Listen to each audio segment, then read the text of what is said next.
and welcome to episode 4 of the Order of the Candlestick. It is Halloween night. We are all a little tired because we're running this a little later than we should be. But yeah, spooky, scary trials and puzzles await our three intrepid heroes. Intrepid being a very, very kind word for these three fuckers. So yeah, how's everyone doing? Making it, living the dream. So last time we left you guys, the general consensus was, man, we need to get to the Undercity and investigate the attention that the cult of Sirik has been putting on us. And so I'm going to have to ask you to remove that bear token, Mark. So, But you said no monkeys, so well, just it's going to be all scenic and descriptive tonight. I will say that because I didn't actually make a dungeon. I have the final dungeon ready for you guys, but I forgot to make this one. that's all So, right. We don't need a dungeon. We would just break it anyways. well, we'll see. We'll see. So yes, the the whole deal is that you guys would like to go to the Undercity. Now, Germong, you know that the entrance to the Undercity runs directly through the base of the Thieves Guild. Generally, they ask for a toll or something like that. So, how are you guys going to approach this? Would you say it's a troll toad? Troll toad? You gotta pay a Toronto. No, Sonny, stop it. David. Anyway, Yeah, if we could just give him the boy's soul. all right. So, can I assume that you guys roll up to the Thieves Guild at some time in the night? Do Yeah, we'll we make it there eventually. We just got to figure out what we wanna pay him in. Hmm. Well, I can actually crank that out for you because when let's say that Jeremon's doing like some reconnaissance of the Thieves Guild, is that safe to assume? Yeah, that's fair. Okay. So whenever you do your reconnaissance and everything, you know how the Thieves Guild runs in Baldur's Gate. They have trouble contending with the Shadow Thieves of in the south, but you're surprised whenever you go check out the building that you know to be like their front is like deadly quiet. It's as quiet as a mattress store in there. It's just no sentries. The windows inside are dark. Granted, it's like kind of late at night, but there's nothing going on, which is strange even for a criminal organization. You think they would at least have some sentries posted or some people pretending to be busy in there. All right. For the reconnaissance, I'm gonna go ahead and use my one daily use of invisibility and sneak on in. Okay. The front door is unlocked. And when you get into the main foyer, which looks like it's supposed to be a reception hall, it is deadly empty. There's no candle lit. There's no brazier that's like casting light on it. It's just pure inky, not inky blackness, but like only the moonlight and the street lights are illuminating the place. It looks really creepy and dusty in here. There are, let me see, there are two doors to the left and to the right that both probably lead to the same area. It's like two doors on like the sides of the desk, if that makes sense. Uh, can somebody let me check something real quick. You guys. Basically, I'm just checking if invisibility is concentration. I think it I'm, is. I'm sure it is. Most conjuring magic is concentration, Yeah. alteration. Basically, Invisibility. I'm trying to think of a way of like motioning to the party without having to break invisibility. Do we have the ability to speak or telepathy? No, but I think I would be okay. So I'm fine with you like uninvisibling Well, like one of your I body was parts. Like I was basically gonna think like just cast like minor illusion and like to give them a signal. you could do that. Is that a cantrip? Yeah. That's fine with me. I'm also like totally cool with you like uninvisibling one of your limbs or something like that to like give them a little military thing before it goes back invisible. Well, it's basically what the minor illusion was gonna be. It was gonna be like the military hand signals, basically like Hmm. so some SWAT hand signals. Right. So you guys gonna go ahead and crank one of those doors? Ragnar doesn't know. Say that again. Oh, wait. I said, well, Ragnar doesn't. And so. All right. So left door, right door. Can I run a perception check just to check for traps? Absolutely. Go ahead and roll it. And we are in the Thieves Guild. Mm-hmm. All right. So did Ragnar come in with us or not? Yeah. Okay, I was gonna say 'cause he didn't know. So Luthier, you do notice that these two doors were trapped, but as you can examine by like the ashes and soot around their hinges and like some discarded arrows, the traps have already been sprung. I just want to let the rest of the party know about that. You can say it, or I mean, they have Yeah. been notified. So, guys, somebody's definitely been here because all the traps have been sprung. Trap. And it wasn't me this time. All right. So, what would you gentlemen like to do? Fix my freaking internet. Yeah. I was about to say. I guess I'd like to push the door open. Okay. Left or right? Left? Okay. So, you open up the door, and it gives for a little bit, and then it kind of falls off its hinges and just like falls to the floor. And as you get a more sudden look of the room beyond than you were accustomed for, you see a lot of dead thieves. Just a couple gentlemen that have been otherwise eviscerated, stabbed, incinerated, inflicted with necrotic wasting. And it generally just speaks of a combat since past that the thieves were not the victors of. And the two small windows that are on the left and right sides of this back room have been broken. You don't know, how they were broken or anything. You can't tell which way they were broken. Well, actually, no, you can. The shards of glass are not on the inside of the room, which leads you to believe that they were broken out of. The often covered the entrance to the Undercity is a small staircase behind a trap door, but the trap door has already been opened, and the staircase leads downwards. Luther just takes a look and goes, well, this probably isn't good for us. Lufir's powers of perception save the day as always. Is there anything you gentlemen would like to check in this room?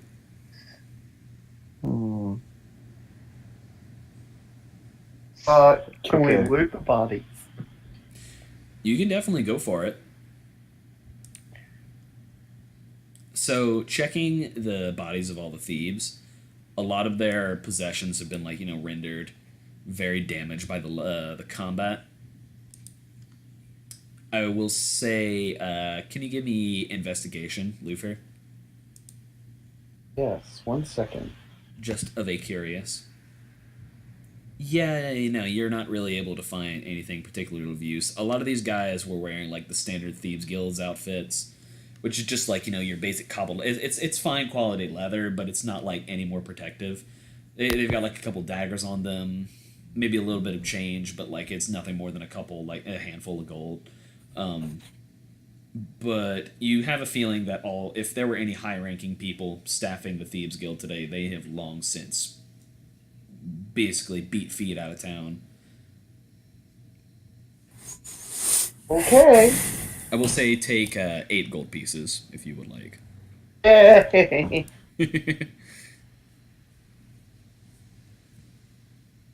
Alrighty, so shall we proceed? I'm trying not to railroad you guys a lot, but that's going to be a lot of how I'm going to get you through it. That's fine. Yeah. Oh. And so is it further like doors going through this room, or is that all that we saw? Were basically a bunch of dead bodies. You saw a bunch of dead bodies in the trapdoor leading to a stairwell. Okay, down we go. Down into the stairwell you go. So the walls of the stairwell are like wood to begin with, but like as you proceed downward further, it gradually becomes more stone-like in structure. Like it starts to convert into masonry, kind of not unlike being in the bottom of like a mine, like a well tended to mine. Stone. And you've always heard tales of there being a giant labyrinthian maze heading to the Undercity, but these rumors dated back to about 100 years. And when you finally reach a room, it's just a standard square room, stone floor with like some cruddy old tile, barely, you're level 7. Barely. I was hoping you weren't going to be the one to actually just keep going. We're talking like, stone tile that's like kind of cracked and shoddily maintained. Not a lot of people come down here. And there's a door in front of you guys. The door is made of a solid wood frame, but the majority of the body of the door is a mirror, a very, very clear mirror, which really contrasts with the dirtiness of the room. And it's got a knob, standard like little turning doorknob. What would you like to do?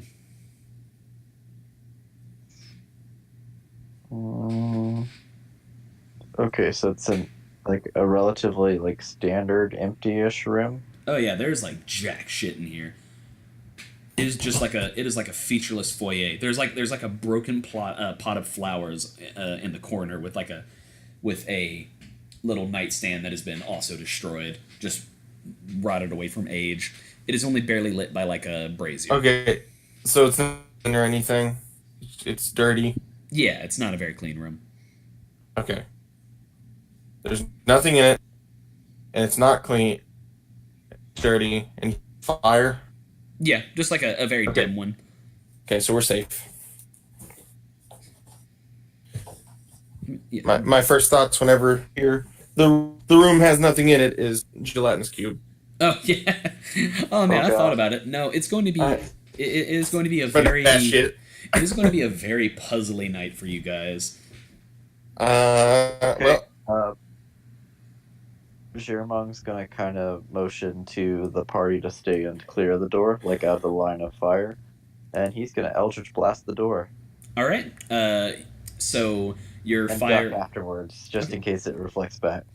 So your fiery brimstone kind of Eldritch Blast goes forth from your hand, and it goes into the mirror and just like kind of smolders off the surface of it, and nothing happens to the door physically, but a voice comes out and it sounds very posh, and it says, "Well, how very rude.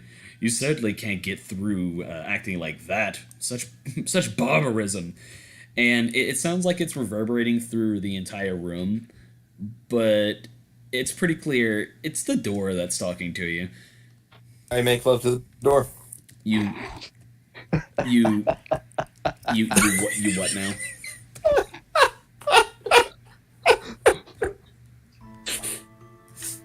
You. What did you just say? You what? So I'm not sure if I should take my word. Let me run you through what you're proposing. You are disrobing and attempting to make sweet love to a door that has no possible it has no openings, it's just a solid surface with a doorknob and a mirror, so you're definitely watching yourself doing this. A woodpecker? I'm sorry? They don't need homes. They make their own. He's wild shape. You're wild shaping into a woodpecker? Okay, so you're trying to like get a no, I'm not wild shaping into a woodpecker. I'm just a euphemism. Is that the word? Okay.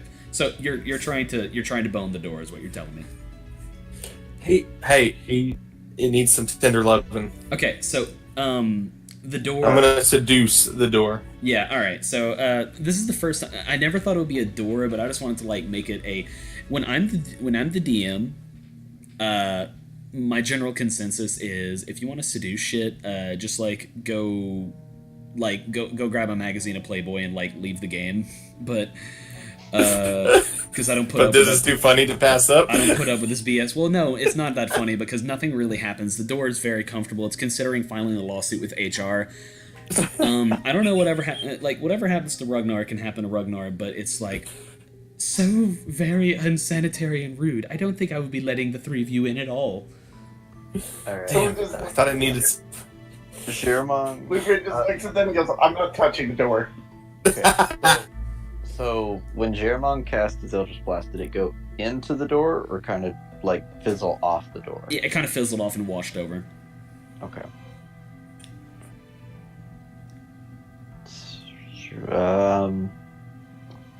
Jeremon is like not necessarily in attack, but more so just like to get a feel for it. Like, if the door's pretty solid, it's just gonna kind of take a dagger and just kind of slowly like touch it, basically to see if it absorbs the dagger or if it like is solid.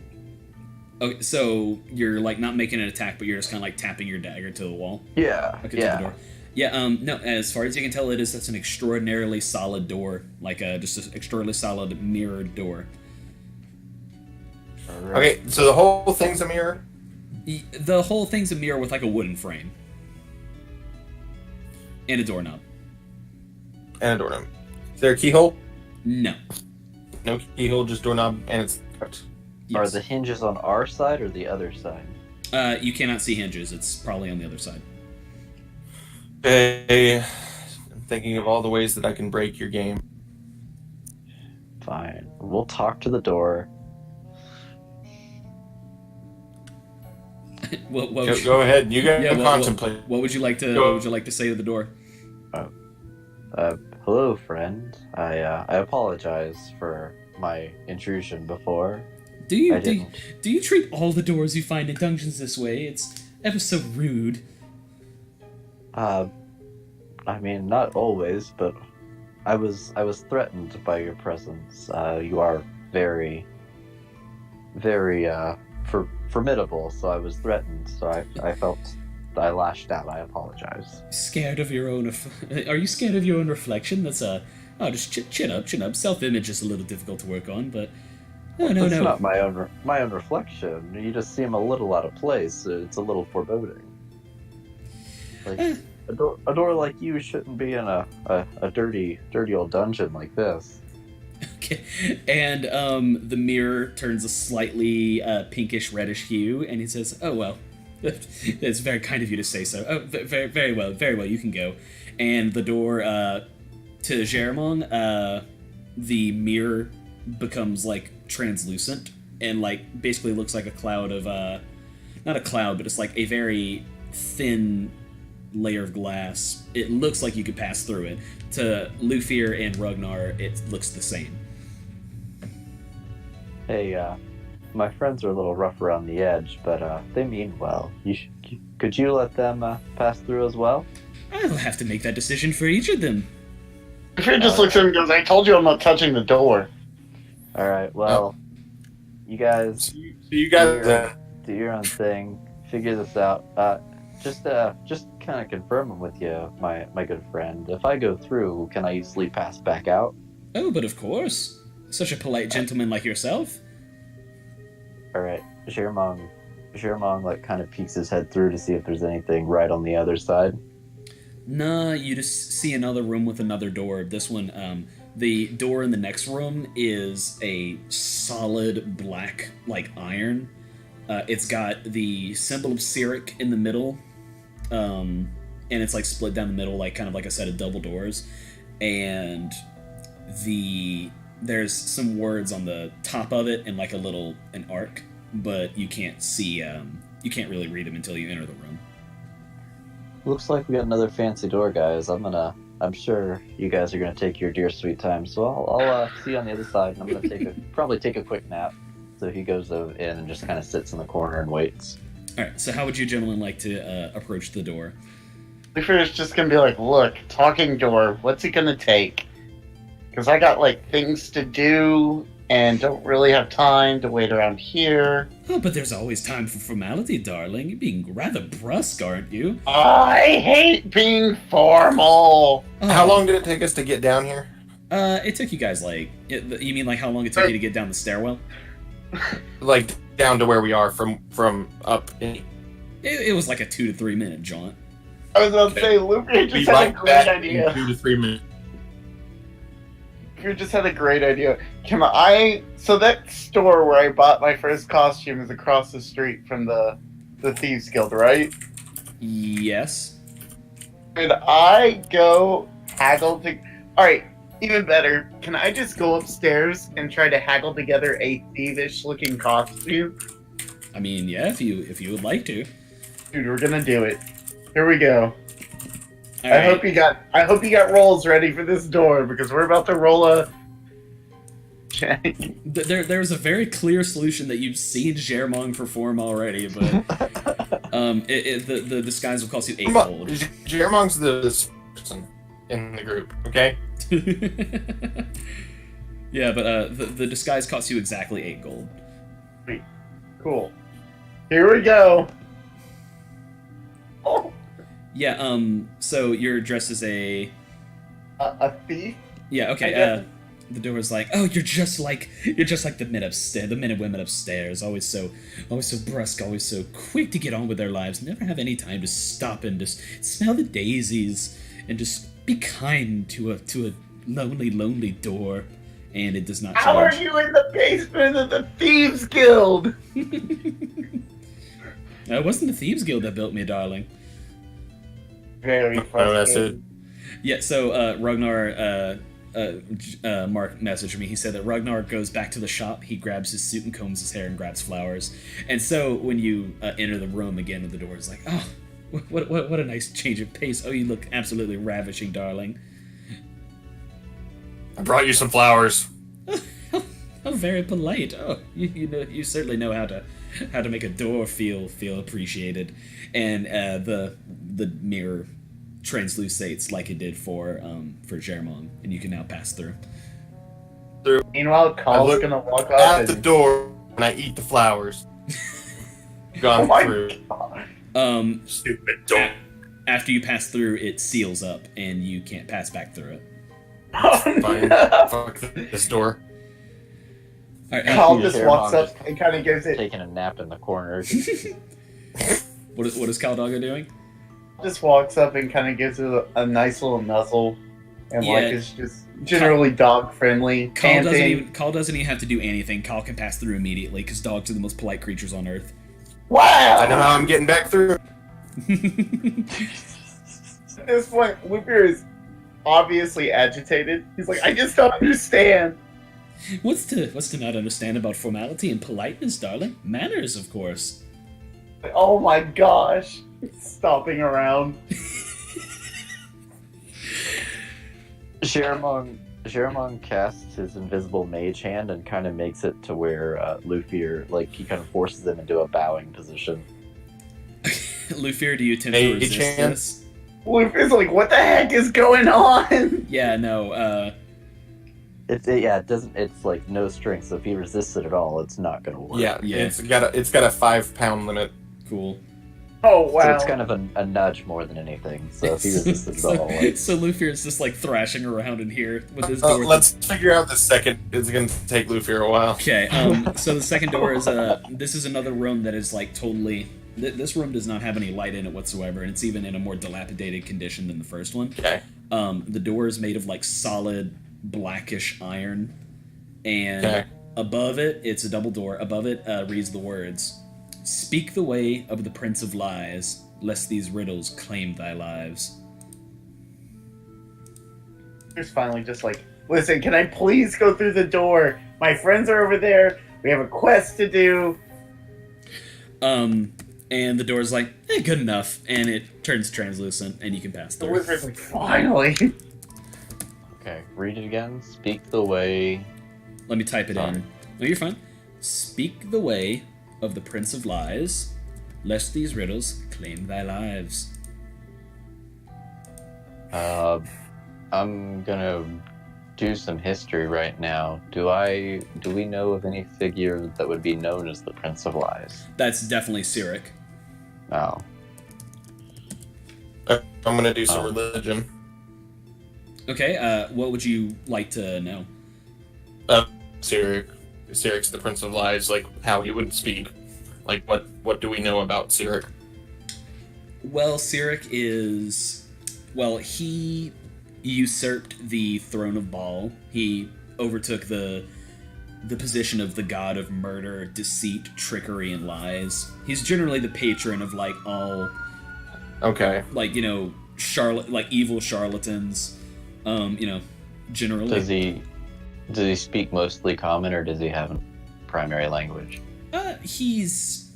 Cyric is definitely like he used to be a human, so there's no reason he would like speak anything that wasn't common. He could probably, because he's a god, he could probably like speak in any language, but he might be associated with Abyssal. But it's not like a defining characteristic. No. It's just like, are we supposed to lie to the door? I don't get it. I'm gonna pull out my sword.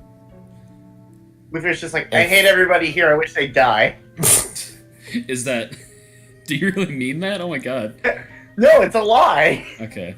He's lying to the door. You. He has no idea what's going on. Okay. The door opens. This door is so much easier than the last one. Just walked on through. You had to lie to the door. Very good. It's open for the rest of you guys as well. Okay. So I had to have first door, but I just had to lie to this one. Yeah. Man. Okay. Are these the same doors? The third room is another door. Okay.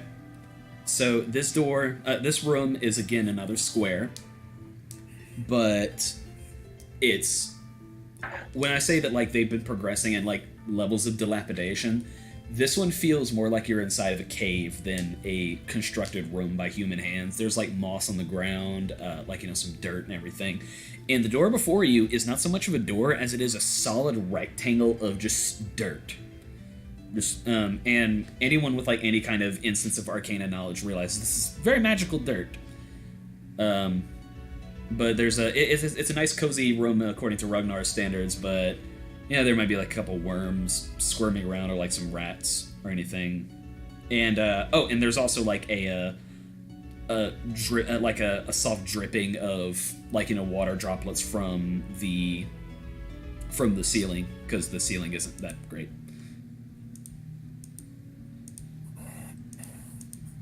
Let me see. I need to find that. Is there any writing or riddles on this one?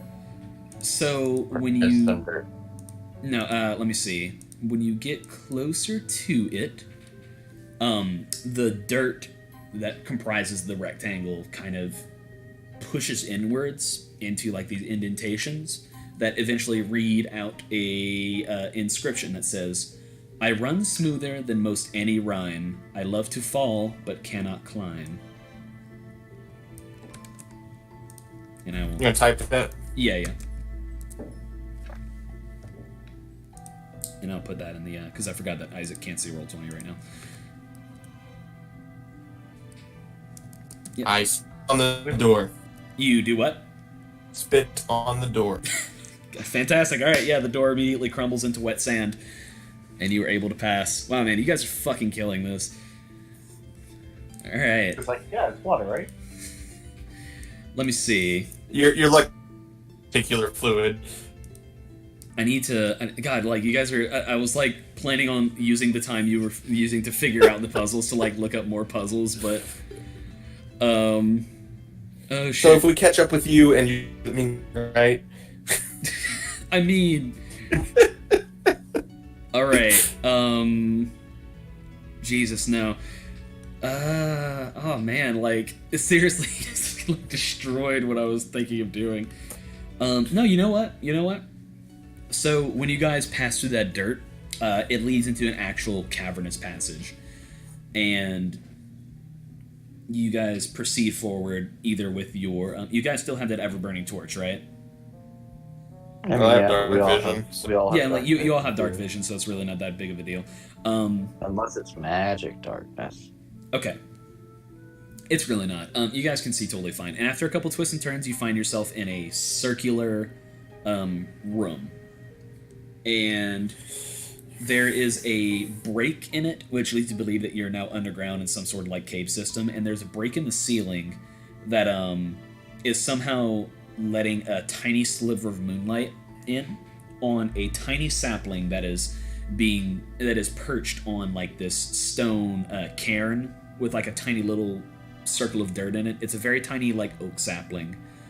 And on the walls there are 4 black squares. Or black rectangles, I should say. So not purple. No, they're just like little rectangles on the walls. And there's no visible door in and out of this place.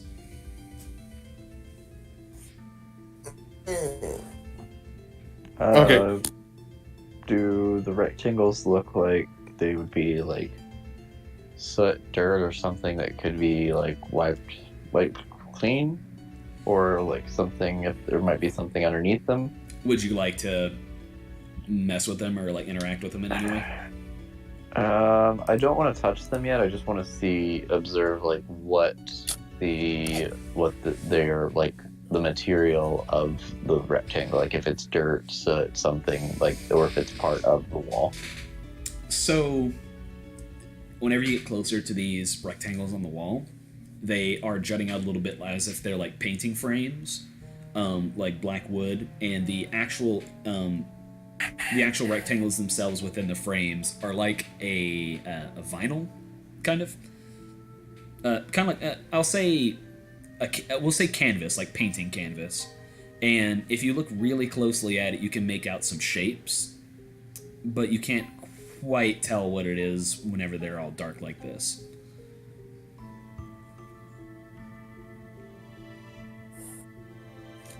So we're gonna have to light up the room. Okay. How would you like to do that? We have a torch.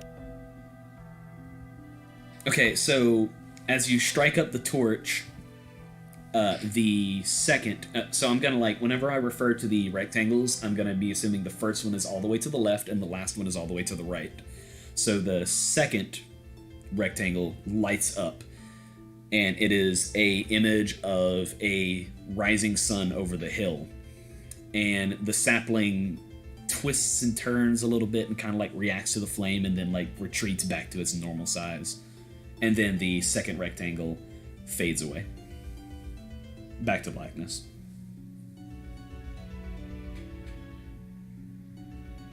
So we have to move the torch from east to west. Maybe. Is anybody east? Is there anything else that looks like a sconce or a piece of like loose wood or anything in the room? No, it's all remarkably well constructed. You don't know how this moonlight is getting here, because you must be like several, like dozen feet underground. The moonlight must be like a real tiny sliver in the ceiling that's just managed to get all the way down here. Or it might be like magical moonlight, who knows. But no, the room is like, besides being cavernous and like, you know, thus doesn't look man-made, the rectangles on the wall look fairly well constructed, smooth, not damaged or any way.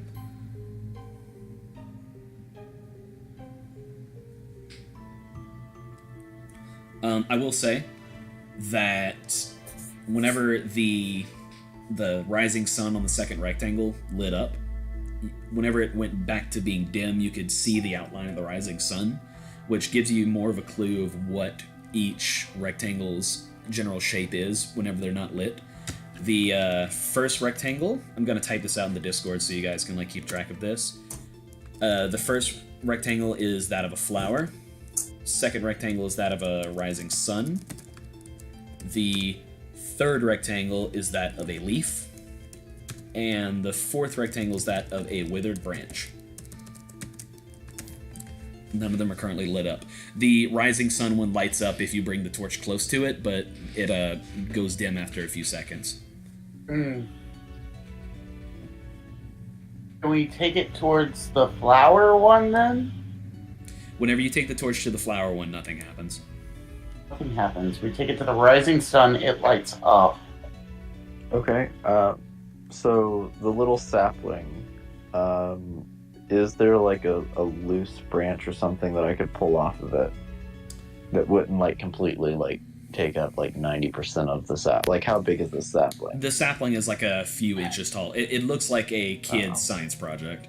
Okay, never So- mind that. I was thinking it was like a seedling, like waist high or something. But okay. No, it's very small. I got kicked, so you have to...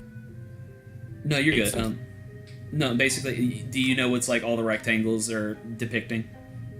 Yes, so the first one is the flower, the one is the sun, third one is the branch, The third one is the leaf, and the fourth is the branch. fourth is the branch. Okay, so it's the 4 seasons. Okay.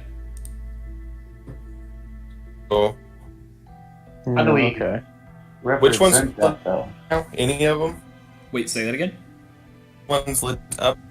The rising sun one lights up briefly whenever you bring the torch near it, but it goes dim after. It like flashes red briefly and then like goes dim again. And it does So this.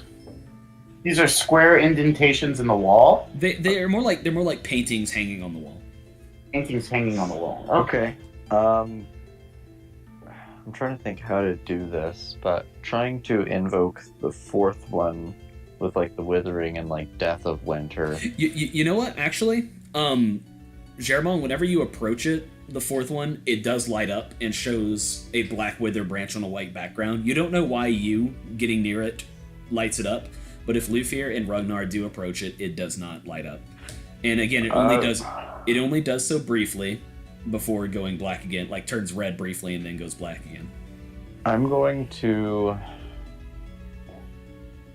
I guess back away from it and then invoke the power from. Oh, wait, duh. I pull out my sword that has my dead dad in it. It lights up really brightly, but then again turns red and then goes dark. We have to do it in the correct order. So we need to find something that represents the flower and the leaf. I have flat, Yeah, you do. so I guess here's some half-eaten words. All right, I'll take it. So when you bring the flowers to the first painting, it lights up in the image of a yellow and pink flower. And this one doesn't turn red whenever you light it up. It just stays lit. And the sapling in the middle of the room spirals upwards a little bit and grows like a couple inches before your very eyes. Yeah, so now we need to activate the rising sun. Let's take the torch to it. Okay, you do that. And the rising sun remains lit, as does the flower painting remains lit, and the sun does now. The sapling spirals upwards more and actually becomes an actual tree in the middle of the room. It has green leaves. It has, solid bark and all that stuff. So I know how to do this last one, or this third one, because we know how to do the fourth one. I'm going to take Lufir over to the third one. I'm going to push him over. Literally like, hey, yeah, what do we do? Oh gosh, why would you do that? Just pick him up and He's drop like him. sitting on the ground doing this whole South Park thing, holding it, and so he goes. "Ah." I ordinarily wouldn't do it, but I love it. Yeah, no, that one does. The leaf lights up. It's a bright orange leaf, and it remains lit with the other two. Everybody knows Lufir means leaf and elf. Him over. All right.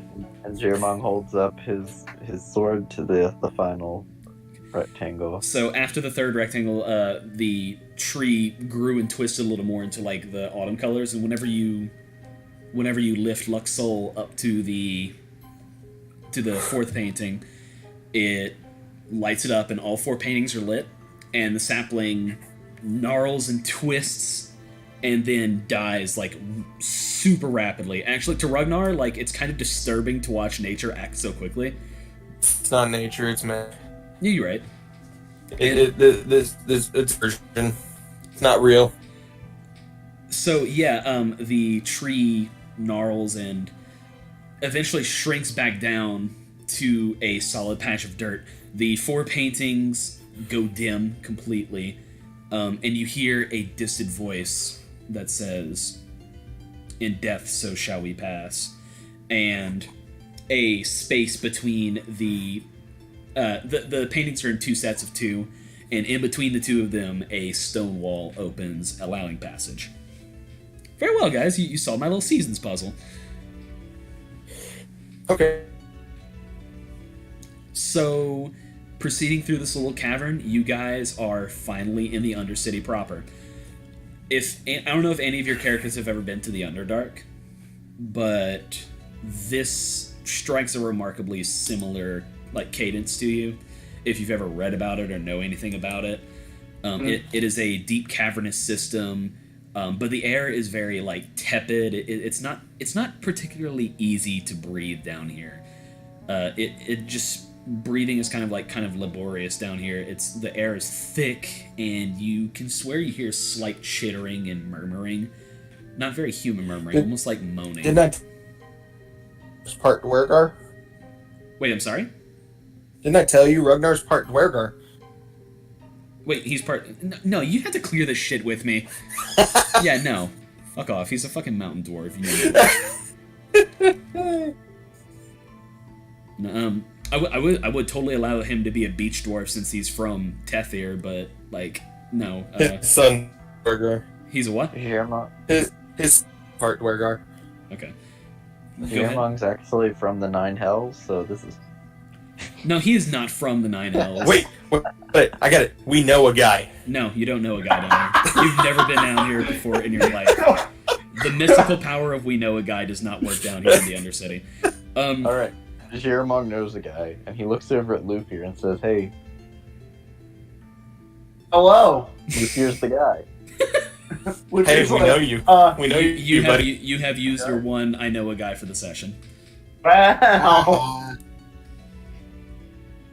Okay, so if you guys Luthier's very confused as to why people were talking to him. If you proceed any further through the little opening, you see that it's actually like a massive cavern. I'm talking it's almost like its own little world space down here. Okay. It leads into a island with a giant. What you got? Greensboro Police. Oh. No. The thing. What is it funded by? Are you serious? Okay. Anyway, whatever. Anyway, so you guys see a massive scene before you. A trail leads to a island underneath this cavern. It's surrounded by dark murky water that you can only barely see the reflection off of. You don't know why this place is slightly lit. It's almost as if there's moonlight shining on it even though there's no moon to be seen. In the center of this island is a mass of destroyed crypts and mausoleums. And in the middle of it is a giant black temple building with there is a skull, but it is not the symbol of Cyric. Can one of you guys give me religion? Yep. I can give you my character to put it up. Yeah, you're good. Or actually, you know what? I can take the 13 you got from earlier. That's fine. Okay, that works. We'll keep the 13 and not the 3. So yeah, you do know this skull. I do know a guy. You know the skull that adorns the roof of the temple. If you're looking at Roll20 now, that's what you see is the temple. The skull above is the symbol of Bhaal, the dead lord of murder, the once and former god of murder. Gotcha. Oh, dang it. What's the bottom skull? The bottom skull is another symbol of Bhaal. Okay. You can tell that the skulls have been deliberately, how should I say, defaced and chipped away at, but you can also tell they probably gave up on it. Do we see any other paths, or is this seeming like through is the only option? Pretty much up to it is the only option. All right. I let everybody know that I found Bhaal's dirt gate. You found what? Bhaal's dirt gate. That's what this whole thing's about. Yeah, you sure as hell did. Would you guys like to approach Yon Temple? Yeah. Okay. Yes, yon dirt gate. So, just curious, Isaac, does Germont still have Luck Soul drawn? Yeah, probably. I mean, it would definitely be like, if not drawn, he would definitely have like hand on the hilt, like ready. We'll say it's drawn because how it normally has like a reddish hue. The closer you get to the temple, the brighter it kind of like it starts to hum and vibrate softly in your hand, and like the red gets a little bit brighter. Guys, I think there are orcs around. No, that's green. Oh man. He's gonna see this and kind of start getting a little worried. So he's gonna go ahead and. Is he worried Draw because his he's bow. worried because it's glowing, or worried because Germong's never actually explained what's up with his sword? Or there's worried that, because and they're also because like, all right, we just stepped up into a temple covered in skulls, and the magic sword started just glowing, and like, just had to get through like 3 awfully magical doors and one kind of confusing puzzle to get here. So something's obviously up. And you guys solved that pretty quickly. I wouldn't call it confusing. I There's I not don't a know. dummy. That first door, I really thought the answer was love. was love. Fucking hate you. Anyway, as you guys draw a little closer to oh man, there are so many fun things I could throw at you guys, but Honestly, I'm not gonna lie. When you said like underground cave, like island, I was like, oh, can I? Don't metagame. Don't check for an aboleth. oh man, that would have been really funny actually. Every time that I've come into an underground cavern that has an island, for some reason, the DM always throws an aboleth at me, and I'm just like, don't metagame. Let's let it be. Let it be. If we run into an aboleth, you're gonna die, but just let it be. No, but whenever you guys approach the temple, the closer and closer you get, you start hearing these whisperings and these chatterings as like shapes kind of move past you and around you. And it is very clear that you're being watched. And as like whatever you do to like take a defensive position or whatever you're doing, the door to it opens. The door of the temple. Well, there. Let me look at it again. There's only one door. So, yeah, the door to it opens, and from beyond the gate steps a what looks like a skeleton, but draped in like almost like lordly clothing. Hey, you're gonna put us up against that. And it produces a wicked greatsword looking deal, and you hear someone yell from beyond the gates of the temple, "The sanctum of Cyric is under siege. Deal with the invaders quickly." And this white tyrant goes ahead and like starts to approach you. I need all of you guys to roll initiative. Tyler, roll for me, please. I will. Sorry. That's okay. Sorry. It's okay. Someday my internet won't be shitty. No, it's cool, man. I got you, fam. We don't have tokens, so we can't. It's fine. I'll keep track of it. It's cool. I rolled a 13. And where is... I can never remember where initiative is on this fucking sheet, because it's not like... It's right next to armor class. Is it right next to... Oh, yeah, it is. Look at that. Damn, you got 8 on initiative, Jermo. I have alert. Nice. Well, you're going to be on top of the turn order anyway, and this dude is going to just roll a solid d20, so 6. So... Yes. Turn order is going to be Germong, then Luthien, then Ragnar, then the White Tyrant. I don't know if I want to go near that thing. Yeah, you don't. Also, Yeah, you don't. Also, what starts happening is you hear like the chattering and just like groaning of just like some very obviously like zombie-ish creatures. But you see nothing yet. But yeah, no, you are face to face with a white tyrant. I will take my quick musical cue here that I totally wasn't sitting on for way too long. And you can go ahead. Did they change? Weren't they like? I thought those were like Death Knights. I probably shouldn't have said what kind of thing it is, but I mean, don't metagame and go look up his character sheet. That's not cool. No, I'm not going to. I just Yeah. So anyway, yeah. Jermong, it's your go. Alright. Bonus action, Hexblade Curse. Okay. What does Hexblade Curse do again? Once per short rest as a bonus action, choose one creature you can see within 30 feet to curse for 1 minute. Okay. Or until the target dies or you're incapacitated. Against the cursed target, you gain +3 bonus to damage rolls. Okay, I'm reading it now. I got you. Okay, score a critical roll on 19 or 20 and +7 HP if it dies. Got it. Okay. And that's the damage and stuff is already calculated in. It's different. Yeah, it reads differently, but I already have it figured in on D&D Beyond. So,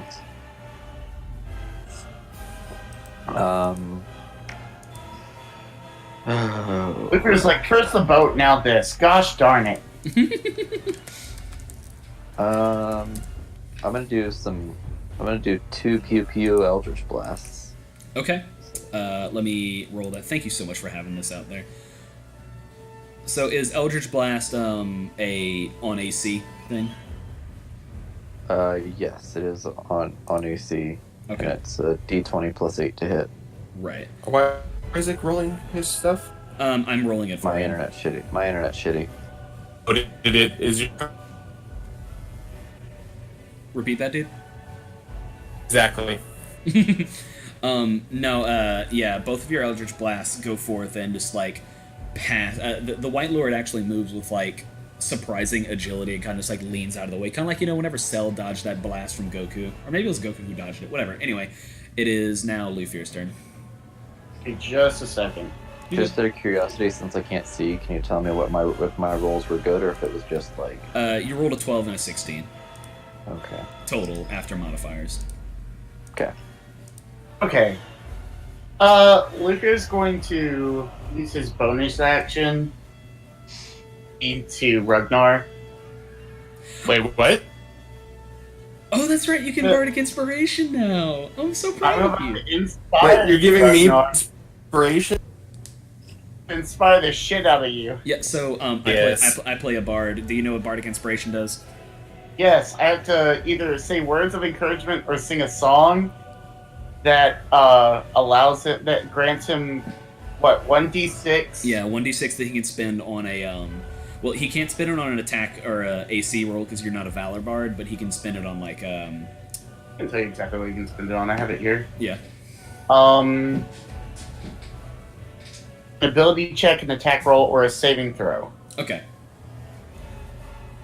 So, he's gonna look at Ragnar and be like, even though you're barely with us, even though you're polarized to everything, we love you, Ragnar. Alright, joke's on you. So, And your normal action. and my normal action, I'm going to move away from the right. That's the cantrip. True Strike? True Strike, okay. Yes, on myself. I'm very sorry that you took True Strike. True Strike is awful. True Strike is great for True me. Strike is garbage. What the hell are you talking about, lady? Dude, True Strike is like, it's Yeah. literally, So like, mathematically, it is bad. Oh, wait, hang on. I'm sorry. I was thinking of a different spell. I'm sorry. They're not for martial, Different martial things. classes. Yeah, martial classes, True Strike is where it's at. No, I'm sorry. I was thinking of a different. I think it might have been like Sword Barrier or something like that. There's a cantrip that is like mathematically worse than attacking. Yeah, so I'm going to target the right so that it says I grant a brief insight into the target's defenses. On my next turn, I gain advantage on my first attack roll against the target, provided the spell hasn't ended. Got it. Alright. Ragnar, you have your 1d6 of inspiration that you can spend on whenever. What would you like to do? Yes. Surprise the hell out of everybody. I'm gonna guy with my shield out, With your what? and I'm gonna my scimitar out. Okay. And I'm going to take my bonus action to raid. Oh, that's right, because you're a fucking you're a barbarian now, right? So tell me about barbarian rage. I'm gonna have to look that up real quick because I think did we lose him? It's a very good possibility. All right. So yeah, you enter rage as a bonus action. La la la la la. When raging, you have advantage on strength checks and strength saving throws. When you make a melee weapon attack using strength, you gain +2 damage. You have resistance to bludgeoning, piercing, and slashing. Holy shit. Okay. I'll take that. And are we going to be making an attack, Mark? Yeah. Sure. Go ahead and roll it. Okay. Yeah, I'm reading all this stuff as well. You're cool. So, there's, Oh yeah, that is a hit. Roll damage. and then I get +2 bonus to my damage. Correct. I'm using my bardic inspiration. How long? The bardic inspiration lasts until you spend it. Like it lasts Okay. for like. Okay. So I have it for. Yeah, no, It's like an hour. yeah, it's like an hour. technically, It's not long enough to be expire out during combat, basically. Okay. Good. Okay. So that's damage 10. Okay. So, upon the white tyrant's turn, actually he takes half because he has resistance to slashing. I forgot about that. What? So let me take a look here. Gonna take forever. And if you're looking at my character, my ace, not correct, change some things. It's all cool. I'm gonna actually need you to make a wisdom save. A wisdom save. Oh yeah, because he casts Crown of Madness on Ragnar. Let me check something. Really, I think I get saves.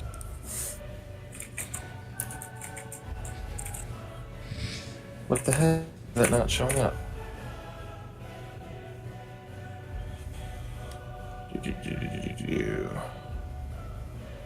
Huh, they don't have feats in there for some odd reason. Hmm.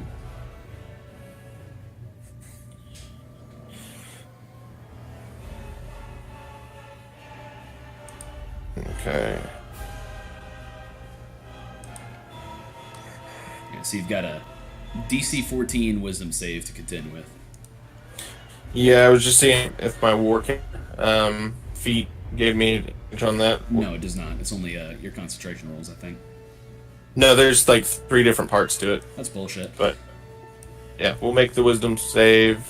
It doesn't matter. So we'll worry about it later. Yeah, so you feel a pinching on your skull, and for a second you look back at Lufir and Germong, and you feel like the overwhelming urge to tear their throats out. But then it passes, and you shrug it off. I mean, I always have that overwhelming urge. I should make Yeah, you take just- it. I should make you take it with disadvantage. Then shit. All right. It is Germong. It is your turn. All right. So is Ragnar still like within melee range of him? Yeah, he's engaged. Yes. Okay. I'm gonna run up and do. Well, first I am going to bonus action Wrathful Smite, Okay. and then I am going to attack with Lexol. Okay. Let me pull you up here. Yada yada yada. I should really just keep Germong open. Blah blah blah. Wrathful Smite is what now? Melee weapon, bonus 1d6 on a melee weapon hit, and a wisdom saving throw if frightened if fail. Okay. Unfortunately, you do miss. Okay. Okay. I can't do anything else. I'm good. You don't want to like bonus action or anything. You have your fancy. Wrathful Smite. Oh, I see. Gotcha. However, that one is on next hit within a minute, so technically it was still prepped if Yeah. I. Yes. Okay. Lufir, go. Give me just a second here. Mm-hmm. Welcome to Barddom, my brother. I also love how all of you guys multi-class. I love that. Like, I really love multi-classing. I just love the barbarian thing. You forgot about it. No, Druid Barbarian is so good. I love it. It's peak like. Hey, It's a good flavor. Honestly, like all you guys have like good flavor with your multi-classes.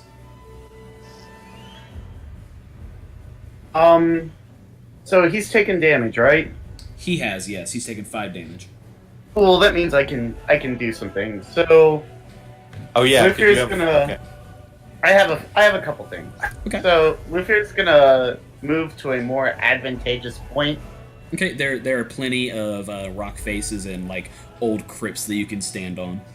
Yeah, kind of just where he can get up above people and get a good line of sight with his bow. And at the same time, Kyle's gonna move up, try to kind of maneuver around the white. Uh-huh. She is kind of on the other side, getting close to being able to flank. Okay. And then I'm going to take an attack, and I'm going to burn one of my Battle Mastery die to use, what is this, Precision Attack? Okay. Weapon attack roll against a creature. You can expend 1 superiority die to add it to the roll. You can use this maneuver before or after making the attack roll, but before any effects of the attack are applied. Okay. And D8. I get to add to the roll.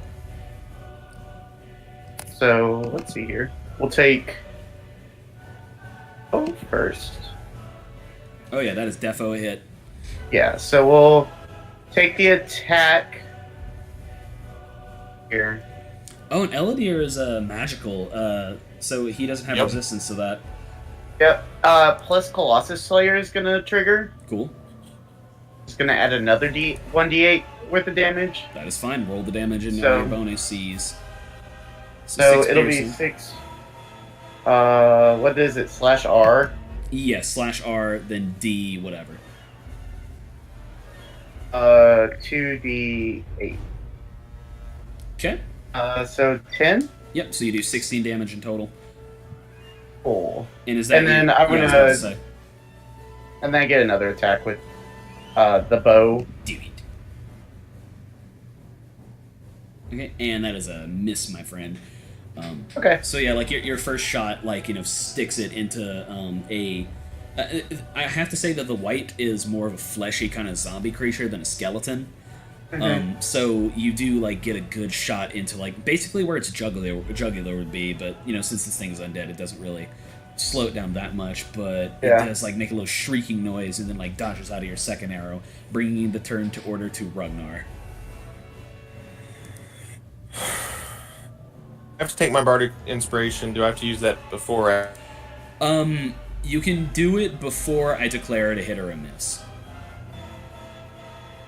So I can see the outcome Yeah. before. Okay. The general rule is before I but before I say yeah, you get it.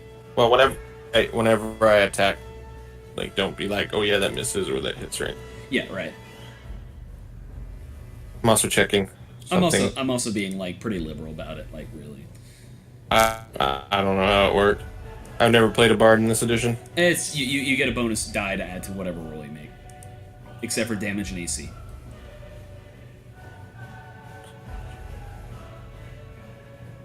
Hey. Also, I'm gonna give Germon the benefit of the doubt here because he's worked with undead a good little bit. You know that white tyrants are usually accompanied by like a small army of undead, and you have no idea where they are because they should be here by now. I'm going to. I'm gonna hit him again. Okay.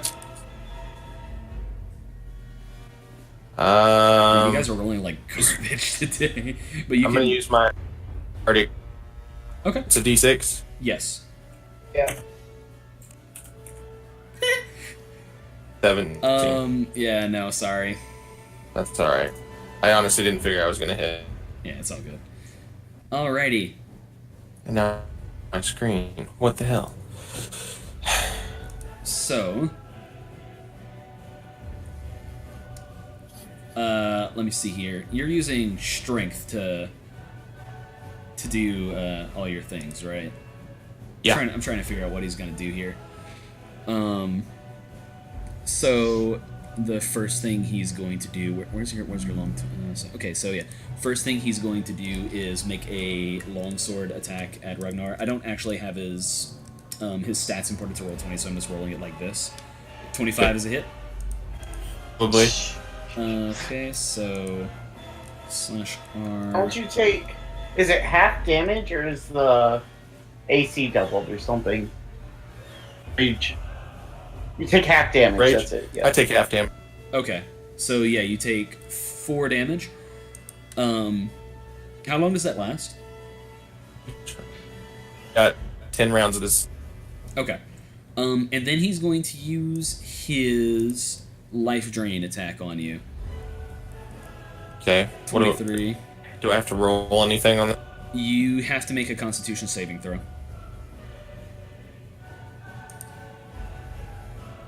Okay. Do I have something for this? Actually, It's also going to be /R 2d6 of damage. And it's necrotic damage, so unless you have resistance to that, it's 13 damage. Resistance. Yeah. 13 damage. Okay. You're gonna force. So, failing your Constitution save, your hit point maximum is reduced by 13. That's what I did just now. Okay, so, yeah, your hit point... Oh, yeah, so your maximum hit points have reduced by 13. So, like permanent. we'll see. So he gets a solid longsword strike on your chest, and then grabs you with his left hand, his skeletal hand, and just like you feel just like the life essence sucked out of you. It feels like you haven't taken a nap in a while. You know, like after a really long day at class, and it's just like, ugh. Yeah. Just saying, it took a level off me. So. All right, top of the turn order, Jermon. Luxol him. Hit him. Got he. Damn, dude, Did it? Jesus, it did not. Oh, never mind. No, you can. I tell you what, you can go ahead. I'll let you take that. Would you like to add a d6 to that, Isaac? For what? I was gonna let him retroactively do a bardic inspiration. No, I don't have any more inspiration. I was gonna ask if you had You don't? advantage since there's 3 of them. No, I only get 1. No, you get 2 because remember we're letting you cast off of wisdom because I let Isaac Oh, I do. guess so. Yeah. Yeah. Isaac as a trade for letting you arcane trickster with charisma. Yeah, it still doesn't do Oh anything. my gosh. We're letting him bard off of wisdom. That's fair. Okay. Can I get off a Constitution? You cannot. Joke's on you, I already barbarian off that. All right. Do you want to take one of your bonus actions, you fucking roguely bastard? I mean, I guess cunning action dodge. Okay. Luthier, you go. Okay. Lufier's gonna do it's 1 per turn. Till after I do it.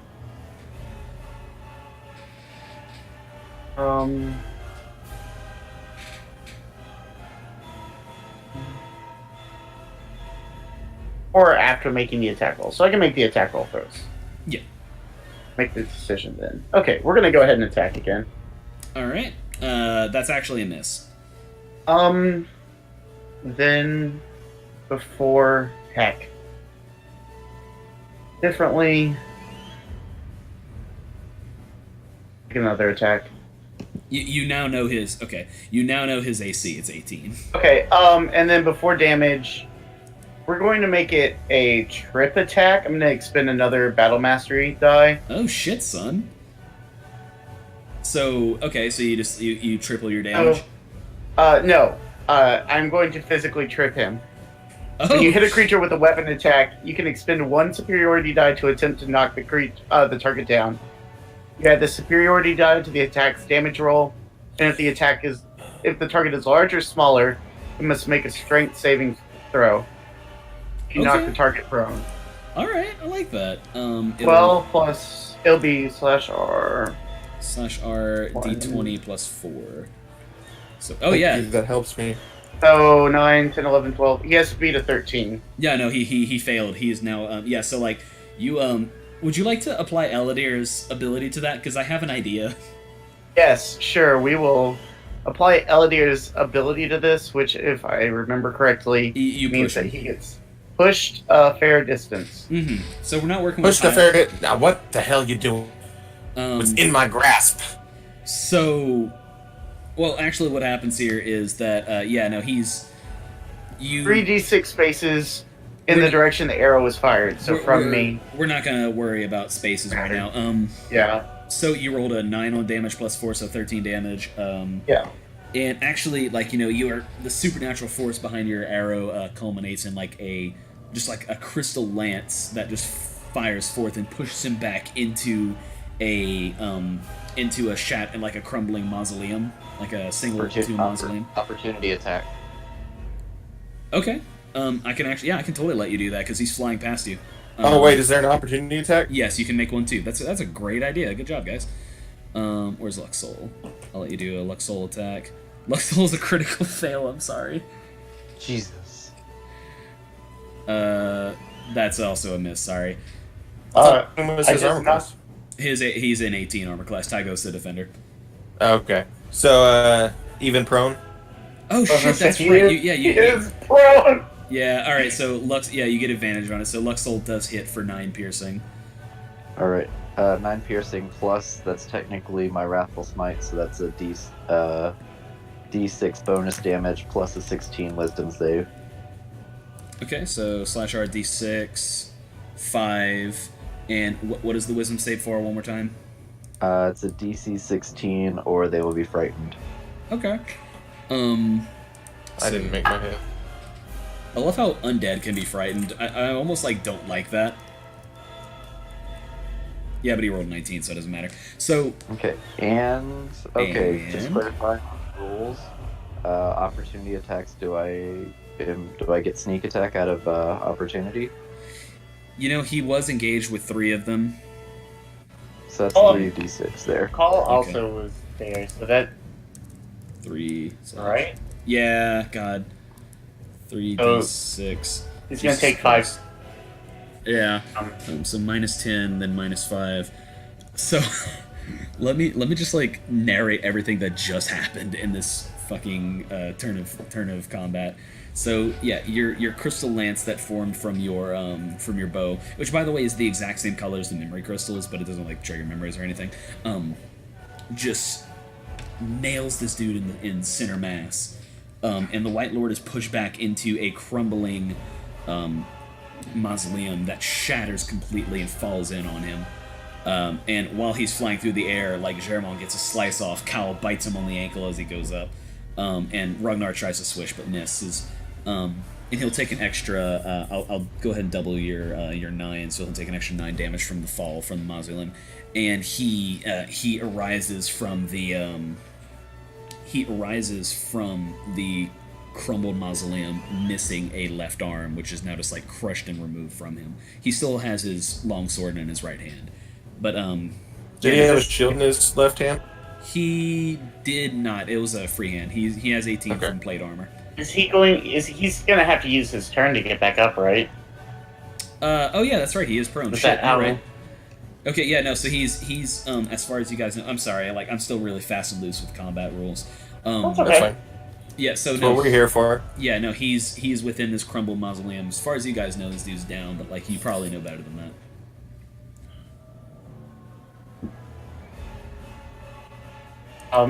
Whose turn is it? It's Ragnar's turn. Sorry. Oh, it is my turn. Okay. Yeah. So how far away is he? Okay. You know what? Actually, I'm gonna roll. Let's say 3d12 was what my original Eladir stat was. So he's within you could walk up to him and attack if you wanted to. He's 22 feet away. Okay. So bonus action bear. Bear Okay. to be exact. And I will attack him. Okay. So he's still prone, right? Yes. So I have advantage, so I need to turn that on. Hold on. Damn, Luffy, you're hot shit, man. Dude, I'm good now. Yeah, no, Battlemaster's baller. Yeah, dude, Battle Mastery's great. Yeah, that's still a miss. Yeah. Okay, second one's it though. Good one to hit, too. Yeah, it is. Roll them dams. Okay, so 6 slashing and 7 slashing. +4. +4? From what? Yeah, I get +2 on all strength. Oh, that's right. I forgot you can rage while bear. Yep. Um, Bear. Alrighty. So I'm a barbarian. mhm. So while you guys are like, fighting all this whole deal, you hear like some shouting and like some sounds of combat that are near you. And out of the like basically the woodwork of like coffins and tombs and everything, comes forth a man in chainmail armor and like a wolf pelt coat and everything, wielding a long sword of his own. And Ragnar is the first one to recognize this man as Grand Duke Kale Deadcrown. Hey, I know that guy. Yeah, you do. Hey, I know a guy. Yes, you do. Yeah, so Kale Deadcrown being the subject of the war that Ragnar fought in. And it's interesting that he's in the same place as the Temple of Bhaal, seeing as he is a son of Bhaal. A repentant one who wanted nothing to do with his father, but still. And he's actually... Go ahead. Go ahead. No. He's actually fighting off a legion of ghouls. Like, if you look at where he was coming from, there's like a pile of dead ghouls in the way, but there's still like 6 of them that he's fending off single-handedly. He's swishing it. He's basically Aragorning it. He's like slashing with a sword and he's wielding a torch. And the static in the air indicates that he's just cast a couple spells as well. Hey, I didn't know he was a spellcaster. He's a fighter mage. Fighter wizard. Cool. That's cool. Yep. So the White's turn. He's going to stand up from being prone. Does it have to be his action or is his movement action? Hold on. I think it's half movement. I think it's. Hold on. Okay. Either way, he's not going to be moving. He's going to be casting Crown of Madness again, and he's going to do it on Lufir. Lufir, make a Wisdom save. Hot diggity. I'm okay at those. No, I'm not. Never mind. Yeah. Oh, heck. Prone is half movement. Grapple is action. Okay. So yeah, Lufir, a pinching headache sets in, and your vision just goes red, and. Uh-oh. Great. Kill Lufir now. So yeah, you have been charmed by the White, and you must use your action to make a melee attack against a target of your choosing, and prior to making your movement. Prior to making this movement. Okay, so yeah, no, you put Elodie down, you draw your short swords, and like just like angrily look at the team of Ragnar, Jermong, and Kale, and Kaldaggo looks at you. Kaldaggo looks at you with sad eyes. And don't you dare hurt Kaldaggo. So anyway, that's that is its turn. Top of the Prior order. to moving, I have to make an attack? Yeah, that's what's a little weird. How's that gonna work since I'm like across the map and on a hill? The only one you attack is Doggo. If No, the dog no, is no, next no. to you! Yeah, no, Jermong and Ragnar are closer to you than Kaldaggo is. It can target itself. If you choose with no target, it will act normally, also doing so. Whatever. Prior to making its movement. That's weird. I'm not gonna do that. How long does this start? Bro, how long does this last? Duration is concentration up to 1 minute. Oh no. So if we hit, all I gotta do is hit him and he has to break his concentration. Yep. So Jermong, it is because I bet he don't got the Warcaster feat. all right. Jermong, So go. this is a long shot. Okay. But we're gonna give it a shot. I am gonna try to dispel this by basically doing the same thing. I'm gonna charm person Lufir. Holy shit, I love it.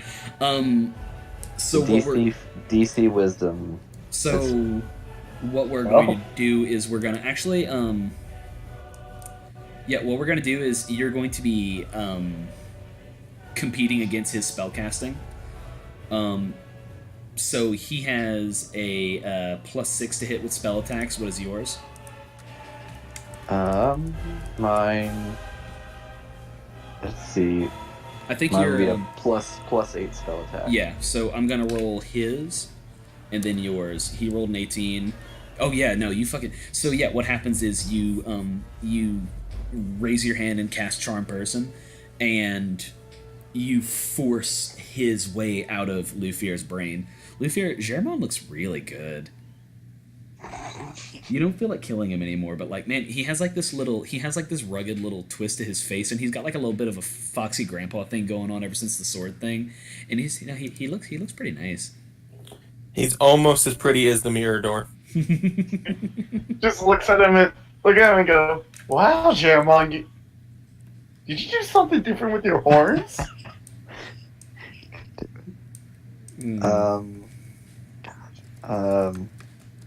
There's not really much more. Well, okay. Bonus action, offhand, dice attack. Got it. What's the minus on that? Oh, Just God, my you're proficiency killing bonus, me, so bro. -3. Okay, wow, no, that is a hit.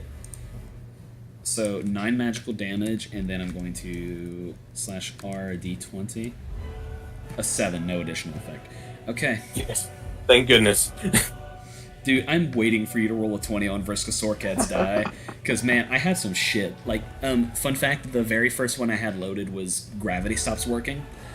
Alright. But anyway, Please don't throw that die into combat right next to... Oh shit. No, he's away from you, isn't he? No. Oh shit. yeah, no, he is a bear. Okay, turn order now goes to Lufir, who is, again, actually, you know what? Isaac, go ahead and make Lufir's turn. Oh no. So would you like some options for Lufir's turn? I'm kidding, you can go ahead, Josh. Yeah. Okay. Lufir's just gonna be like, I'm just gonna Swords fire my up, by the bow way. now. Yeah, you really want to impress Germon. I'm gonna equip my bow again. Germon Yeah. gives you the finger guns. Oh. I blush.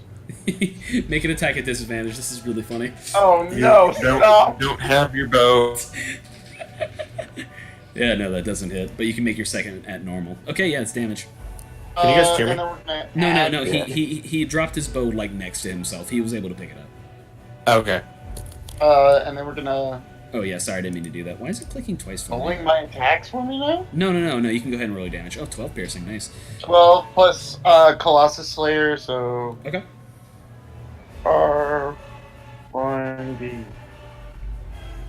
So an extra 7. You should set up Colossus as an attack. That way Yeah. you can click on it. Yeah, I will eventually. So, actually this... So, I'll go ahead and let you, I know there's not a lot of fun ways to do arrow shots, but I will let you roleplay out the killing strike if you would like, because I like doing that with bosses. Who just like, he's fumbling still, so he's just like, and just kind of like twings off the shot, and it just kind of happens to kind of sail up and come down and just do the skull of the guy, and just cracks the skull of the.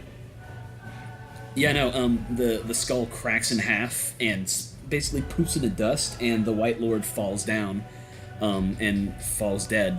And meanwhile, Kale Deadcrown is busy fighting all these ghouls, but he's able to finish up with a cast of fireball, before he... All else fails. Yeah, really. Just grab a handful of D6s and throw them at the table. Yeah, so, the room is currently clear, and Kale looks at the three of you and he's like, "That's good to see a friendly face down here, but what are you doing here?"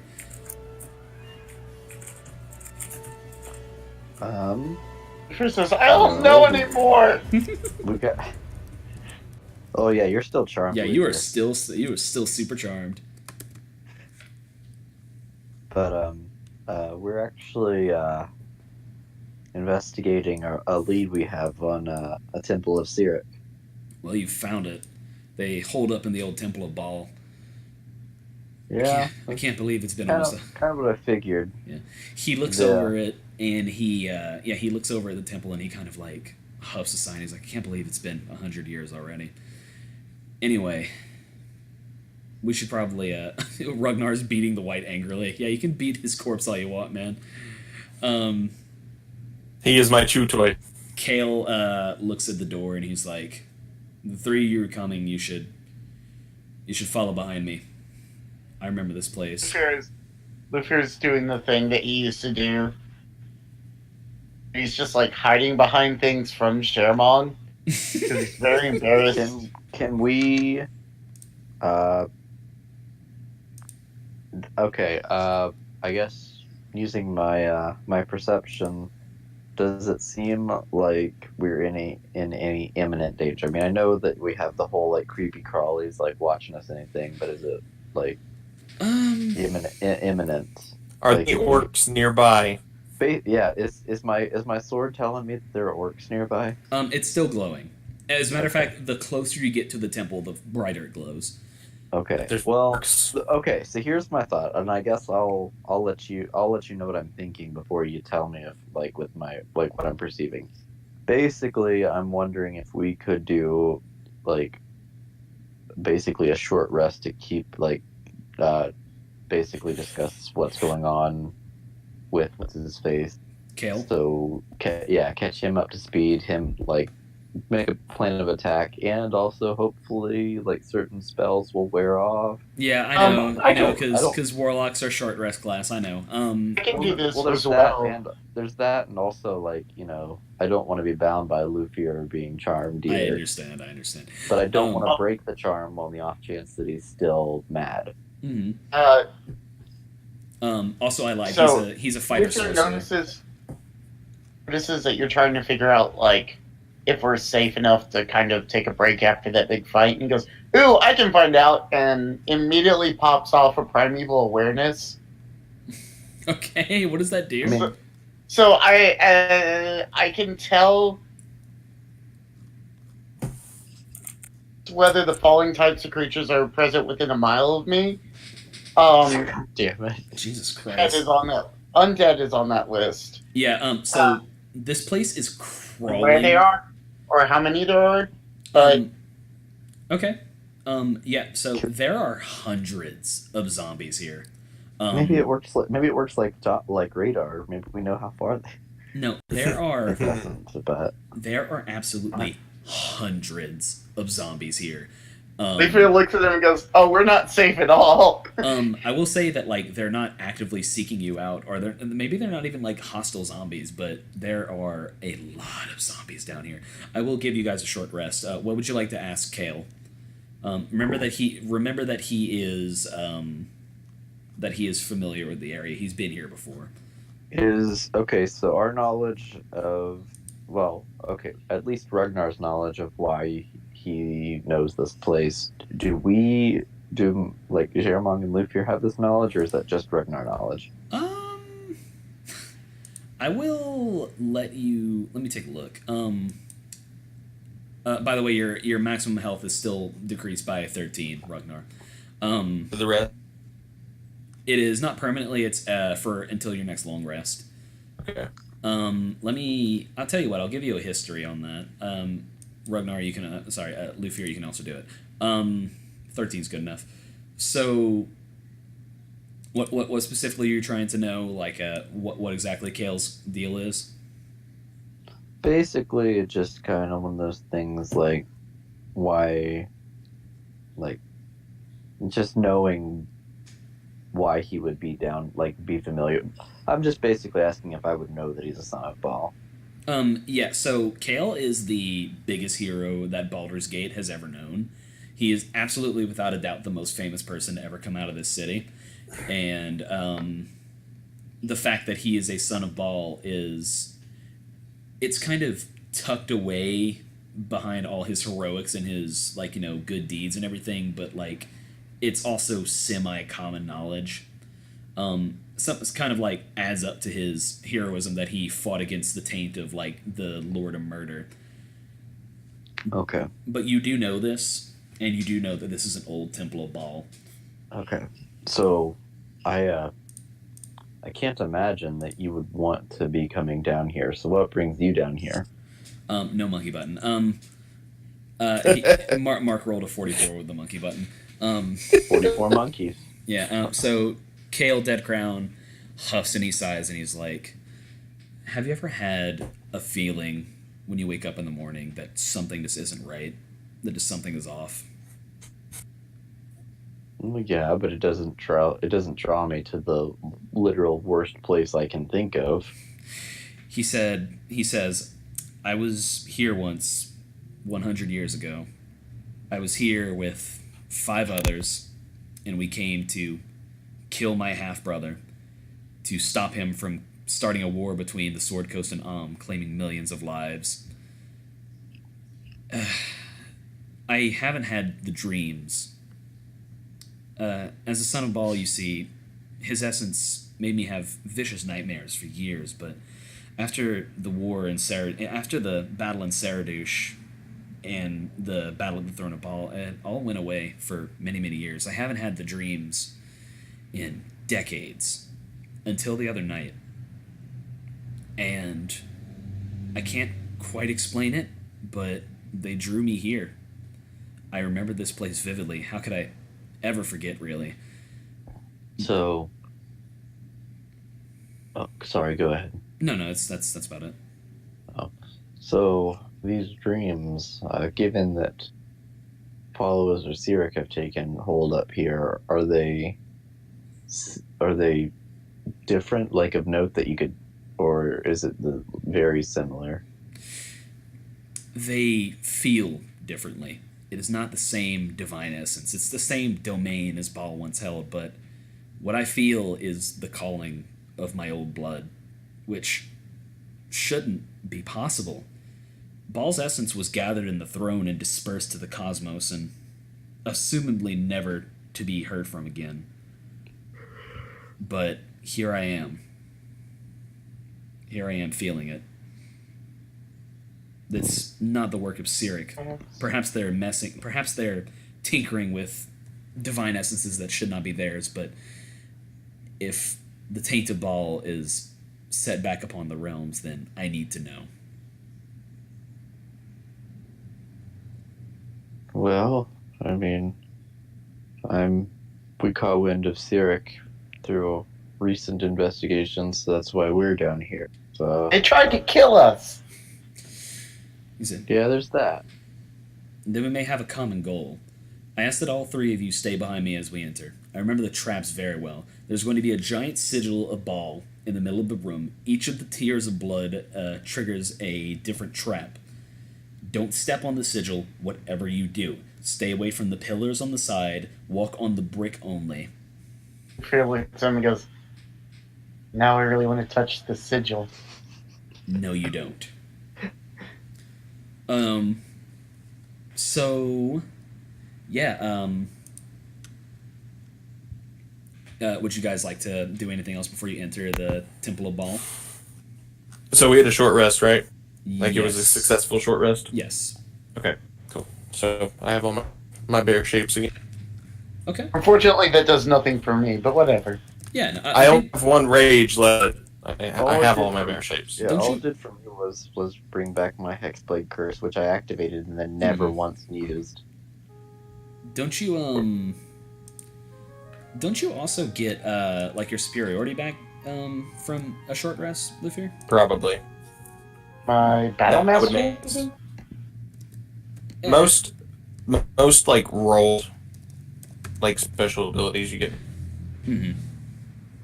Time So. for an Yeah, but martial classes don't get much back from short rests, and Right. that's based off the fighter battle map. Yeah, I'm Googling now. There's I know how I can find out real quick. I have. when a short or long rest, so I get my battle mastery stuff back. Oh, okay. Also get your. What did you take? What class? You didn't even actually take fighter. No, I took hunter, which comes with battle master. Yeah, I'm over here looking at fighter. Well, it's it's a. Yeah, I know. I was just looking Yeah. to see what he got as fighter. Mm-hmm. So Do you get bardic inspiration stuff back? I haven't played a bard in 5 No. weeks, so I don't get that back until a long rest. Mm-hmm. okay. golly, what is No. blowing up on my freaking Discord? Is No, that you this whole that's- time? Yeah, that's me. Sorry. Okay, so you guys enter the old Temple of Bhaal, and sure enough, it's got this giant sigil of Bhaal in the middle. leading up to what looks like there's like it's a pillared hallway with several pillars on the side depicting like gargoyles and skull figures, and there is a throne at the very end of the room. Above the throne is a severely dented and damaged suit of armor, like just full of spikes, hung up sort of like on display. I'm gonna like you an image of what Saravok's armor looks like. Why? I know what you're throwing at. I don't. Yeah, no. As a matter of fact, Ragnar, actually, you probably could guess this. That is the armor that Saravok wore back during his war. Well, his attempt to start a war between the Sword Coast and the half brother of Kael Deathcrown. And as you guys enter, Kael takes point, and in the center of the room, not the center, in front of the throne, there's a bunch of like, black robed cultists. A giant black crystal that has been like chipped in. It looks like the crystal, like the giant black floating crystal, looks exactly like the memory crystals you guys have encountered. It looks like it has been chipped away, and like several crystal shapes have been taken out of it. And channeling magic into it stands Ixion Baylorfist, siphoning like this red orb in his left hand. Germong, looking at the red orb, makes Luxol go nuts, and you see the image of Luxador that you normally see sometimes, but he looks hazy, almost like like whenever they have like holograms in like Star Wars and they start getting glitchy and like spazzy. That's what's happening to Luxador right now. And let me think. So all the cultists turn to look at you, and Ixion stops channeling magic into the giant memory crystal, and he looks over at you and starts stepping forward with his staff. And he says, "It was only a matter of time. I was going to come for you eventually, try to siphon something, but Old Father has given me everything I need. I know about Galdergard." And he looks at the little red orb in his left hand and smiles at you. Can I Obi-Wan Luxador now? You mean like talk to him? Well, I can't remember if we determined that it was a mental bond or if I could actually summon him. Basically, pull him out to where he could intercede between the two of us. So, it's more of a mental bond. Only you can really see him. Oh, then never mind. But here's the thing. Ixion looks over at where only you can see Luxador, glitching and phasing in and out of existence, and he waves and smiles evilly. And Kael readies his sword and he says, "By God, that's him. He's a spawn of Bhaal too." What would you like to Well, that's not good. This is when you all find out that Ragnar's actually a god. Not quite. Out of bears? He said not quite a spawn of a god. No, shut up. Ixion laughs and he's like, "Yes, grandson of Bhaal, if you want to be technical. There's a reason why you never met Luxador's beloved wife, Germong. Where do you think I got my lovely, lovely violent streak from? It was very hard to suppress as a child. My mother was once a priestess of Bhaal from this very temple, and when the whole plan fell through, she left. She wanted to hide away until her lord could rise again, and when it seemed like that was never happening, she decided it was time to settle down, find a family, have a little me, but she didn't realize how much of dear grandpa would show forth. And here I stand on the precipice of godhood, and I will not have you take that away from me." What would you like to say? Is the part where we start shooting him? unless there's anything you want to say. I don't think Shamrock would. I mean, if Luxador's not going to get through to him, then he's not going to. So Luxador is trying to speak to you, and he's like, "What's up, Holmes?" Well, he's like glitching in and out. And he's like, "Dude, stop it! Can't be deemed. You stop." What are you doing? Like, speaking to Ixion. He looks over at you and he's like, well, there's a lost sanctum where the last what are you doing? There's a sanctum hidden. The Order of the Candlestick that dear father was a part of, they all lived in this city, out in the Isles next to the Moonshades. Galdergard it was called. And beneath Galdergard was this massive city of the dead.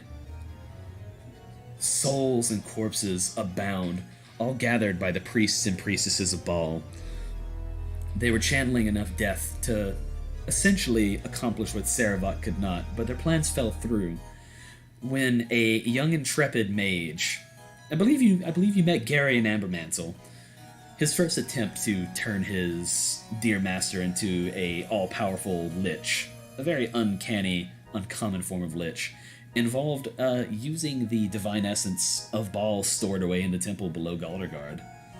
It failed horribly, and the party had to descend and fight their own friend, and leave Galdergard forever. But the remains of their operations still lurk beneath the city. I plan to find it, and I plan to use this last piece of the puzzle. And he looks at Kale Deadcrown and he just like smiles. We have 2/3 of the remaining essence of Bhaal in the realms, and I plan to make it mine.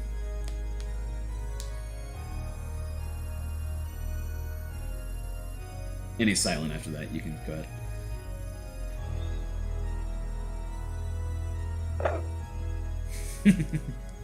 Sherman throws the dice. All right, excellent. Go ahead. Oh, yeah, sorry. I will. Can Luffy do anything for this? Let's see. Oh shit, that is super hit. I'm gonna. Why does it always roll twice? And then I'm gonna roll a d20. Oh my god. Oh my god. Oh no! Oh no! Killed us all. You've killed us all. So the die comes up at 20. So If get dibs on Barbarian next. so I told you, next is a cleric, and none of you are going to be happy. this is actually perfect. How are we all doing on time? How much longer can you guys go? My wife's asleep. It's about time to cut it. No, my wife's asleep, so like Oh, okay. whatever. I think I'm An hour or so. I'm okay for a little bit. Okay, because I could easily pull this for another 30 minutes. That's fair. Okay. Okay, so I'm not gonna do the damage because this is too great. You chuck the dice, and Ixion lifts a hand up and projects a wall of force to like stop it, and so like the die is being like held in tandem. You know how whenever they're fighting over the lightsaber in Revenge of the Sith, that's what's happening. And the die is spinning rapidly until it falls from the clash directly in the middle of the sigil of Bhaal, landing up on 20. And Luffy goes, uh-oh. Can you summon a demon? no, I'm going to let me take a look at 9th level spells real quick.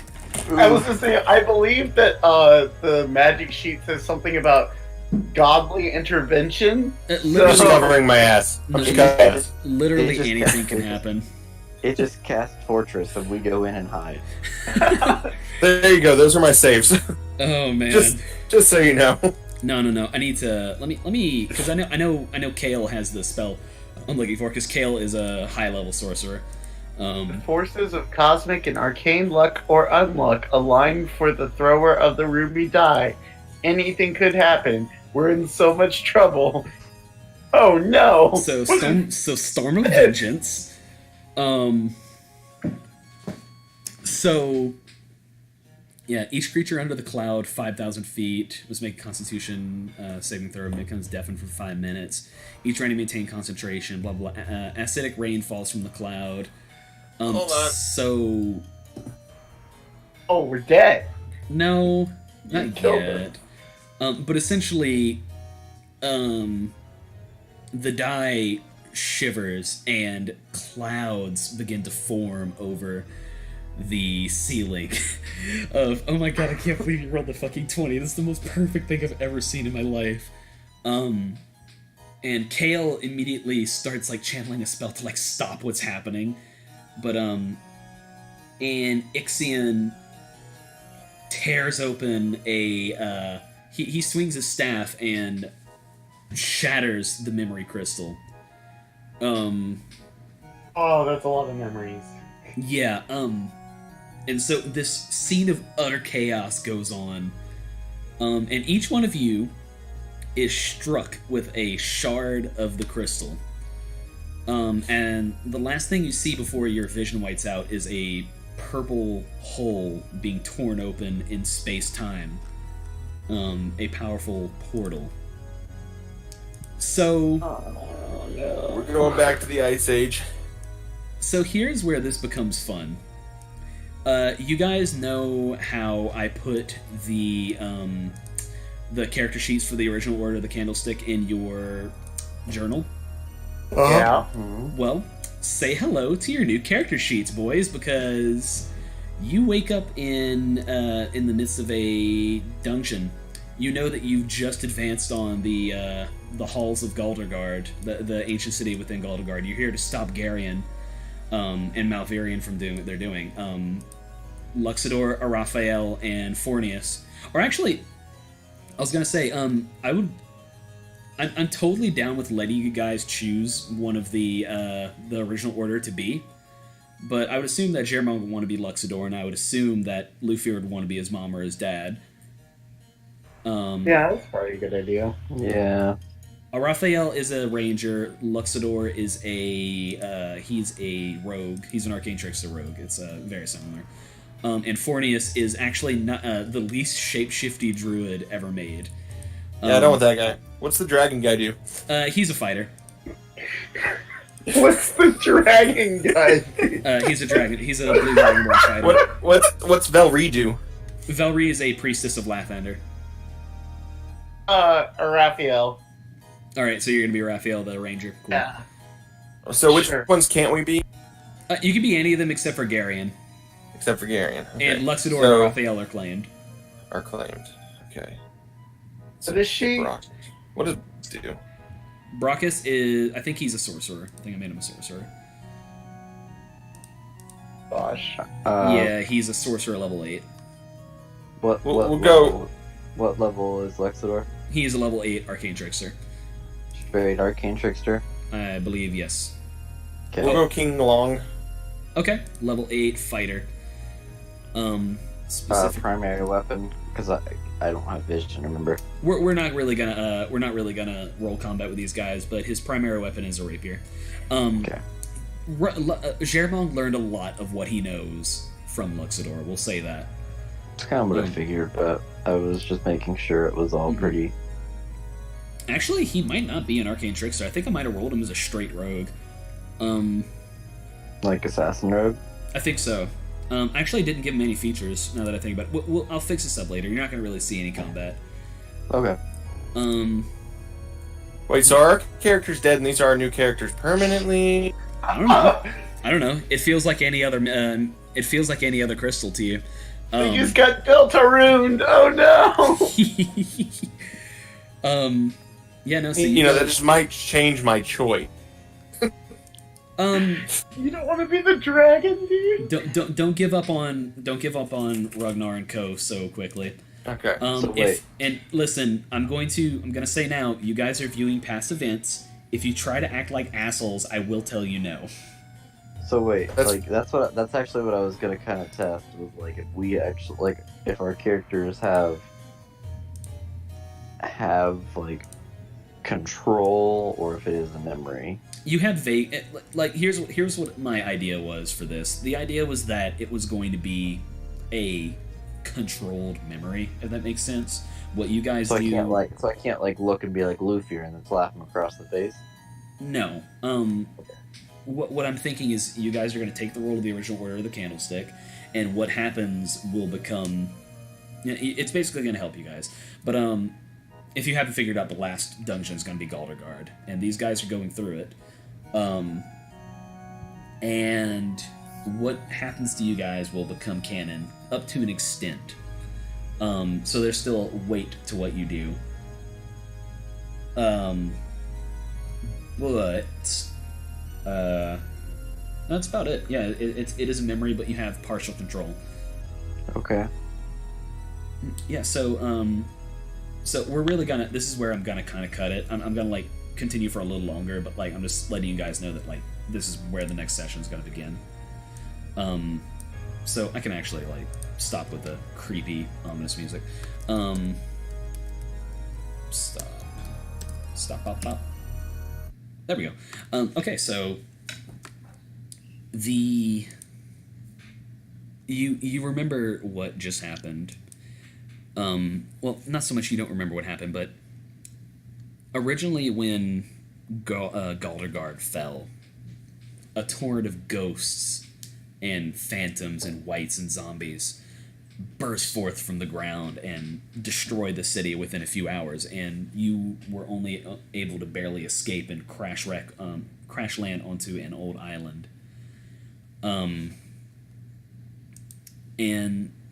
during your first adventure, the seven of you, Velry, Gildencoin, the dwarf priestess of Lathander, Luxador Baylorfist, the elven rogue, Brachus Greycastle, half-elven sorcerer, Fornius, the human druid, Raphael Eschenpaddle, the elven ranger, King Long, the dragonborn fighter, and Garion Ambermantle, the human wizard, necromancer, actually, now that I think about it.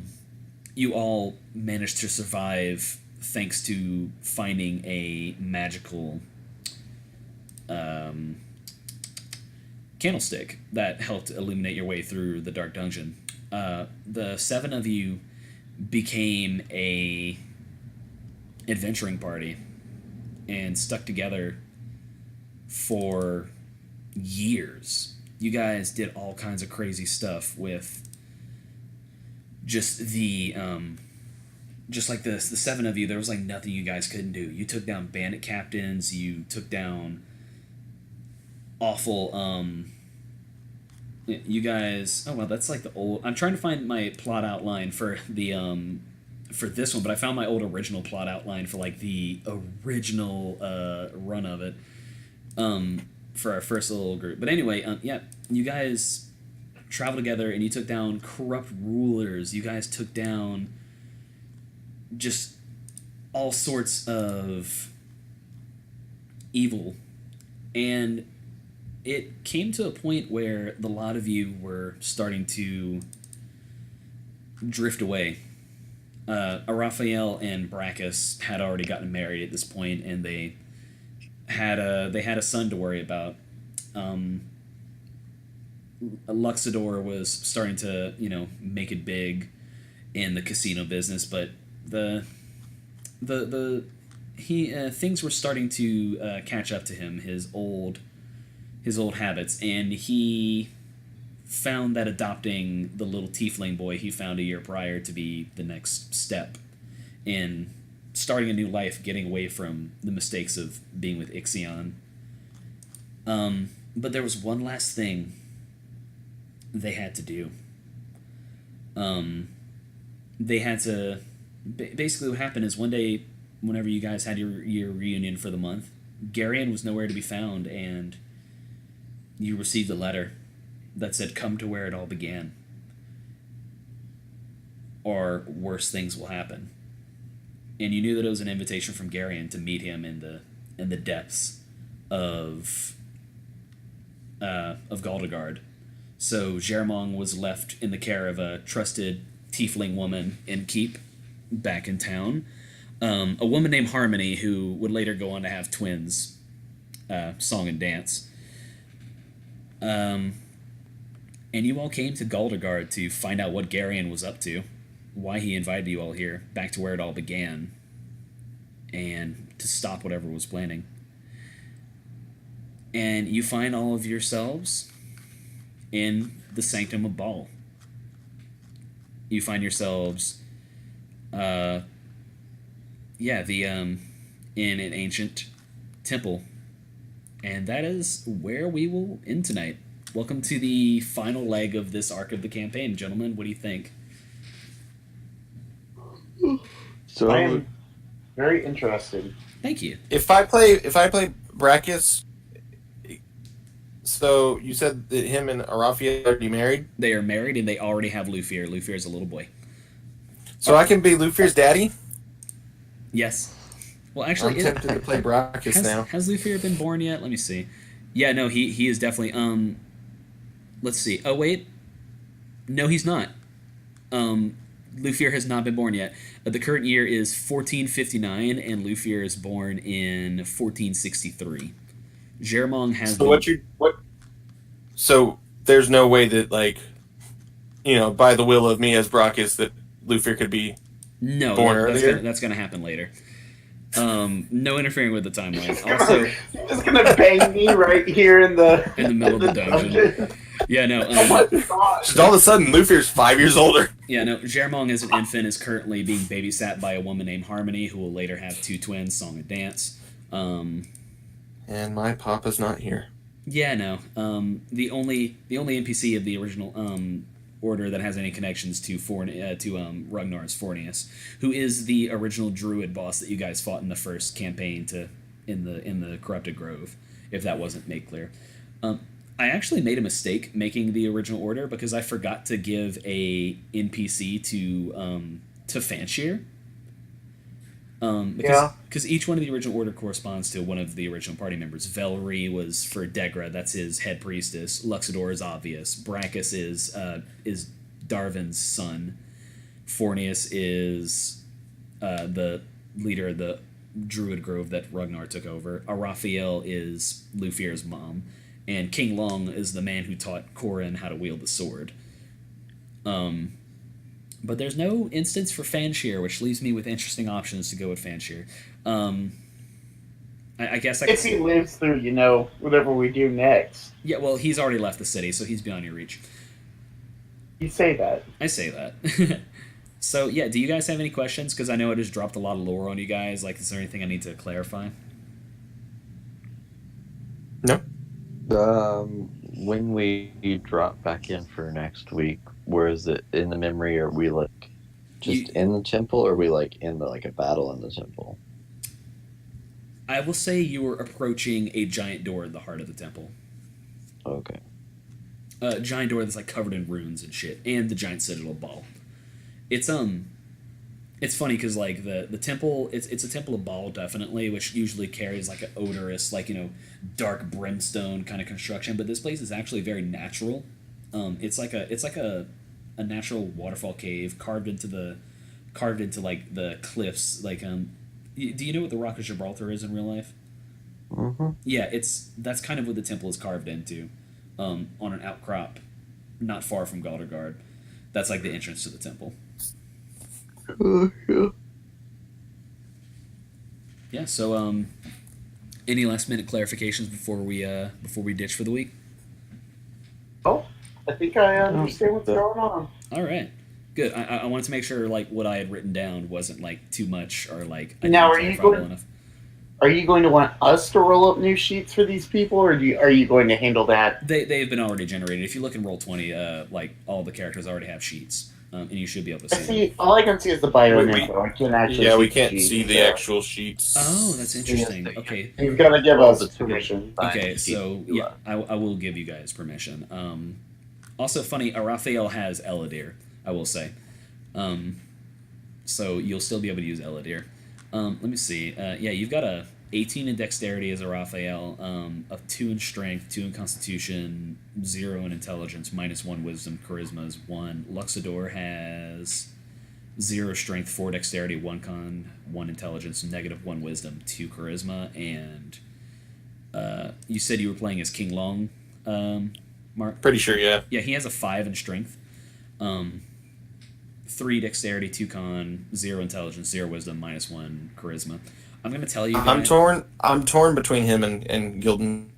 Valerie, yeah, she has.